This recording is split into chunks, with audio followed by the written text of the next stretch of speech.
إله إلا الله محمد رسول الله۔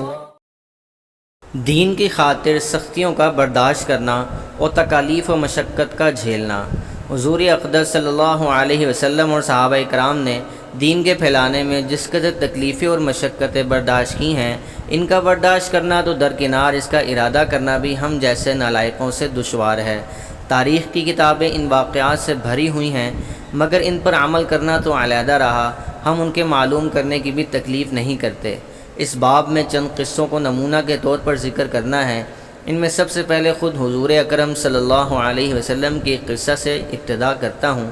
حضور صلی اللہ علیہ وسلم کا ذکر برکت کا ذریعہ ہے۔ حضور اکرم صلی اللہ علیہ وسلم کے طائف کے سفر کا قصہ۔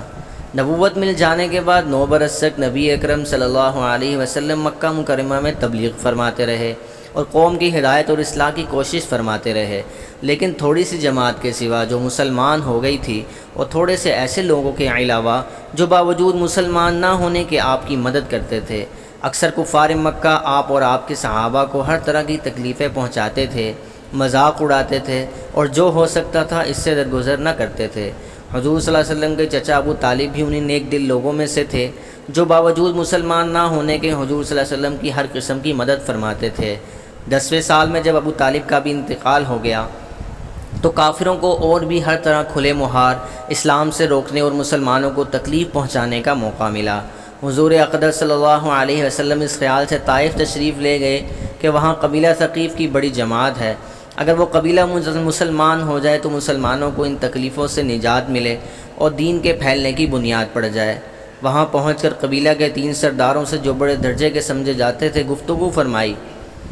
اور اللہ کے دین کی طرف بلایا اور اللہ کے رسول کی یعنی اپنی مدد کی طرف متوجہ کیا، مگر ان لوگوں نے بجائے اس کے کہ دین کی بات کو قبول کرتے یا کم سے کم عرب کی مشہور مہمان نوازی کے لحاظ سے ایک نوارد مہمان کی خاطر مدارت کرتے، صاف جواب دے دیا اور نہایت بے رخی اور بد اخلاقی سے پیش آئے۔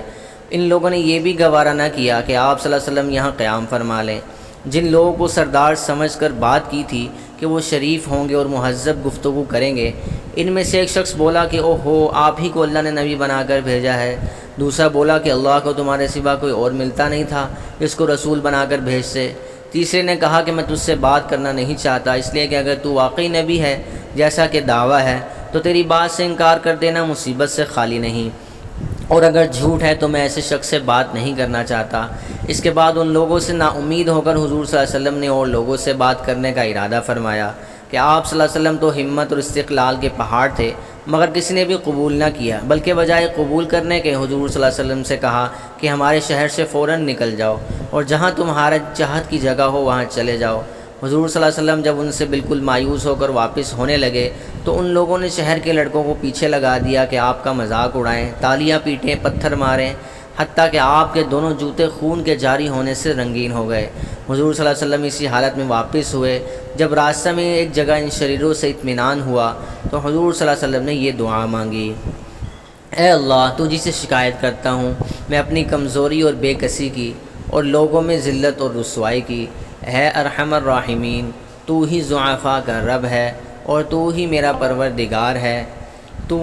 مجھے کس کے حوالے کرتا ہے؟ کسی اجنبی بیگانہ کے جو مجھے دیکھ کر ترش روح ہوتا ہے اور منہ چڑھاتا ہے، یا کہ کسی دشمن کے جس کو تو نے مجھ پر قابو دے دیا؟ اے اللہ، اگر تو مجھ سے ناراض نہیں ہے تو مجھے کسی کی بھی پرواہ نہیں ہے، تیری حفاظت مجھے کافی ہے۔ میں تیرے چہرہ کے اس نور کے طفیل جس سے تمام اندھیریاں روشن ہو گئیں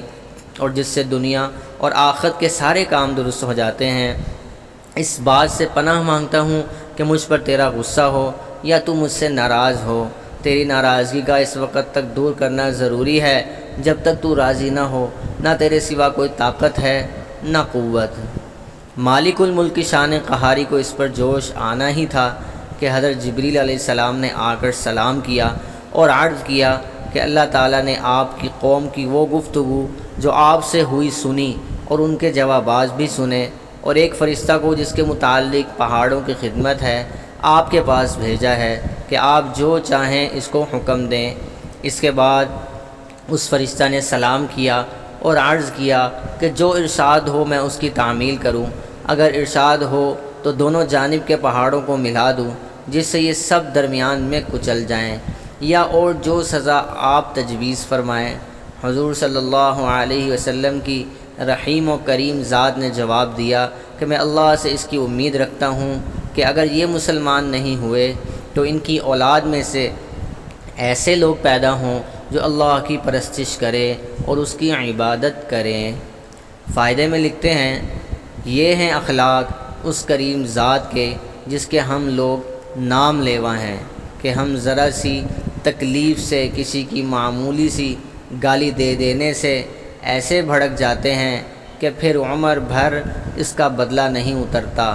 ظلم پر ظلم اس پر کرتے رہتے ہیں اور دعویٰ کرتے ہیں اپنے محمدی ہونے کا، نبی کا پیرو بننے کا۔ نبی کریم صلی اللہ علیہ وسلم اتنی سخت تکلیف اور مشقت اٹھانے کے باوجود نہ بد دعا فرماتے ہیں نہ بدلہ لیتے ہیں۔ Thanks for watching, please like, comment, share and subscribe.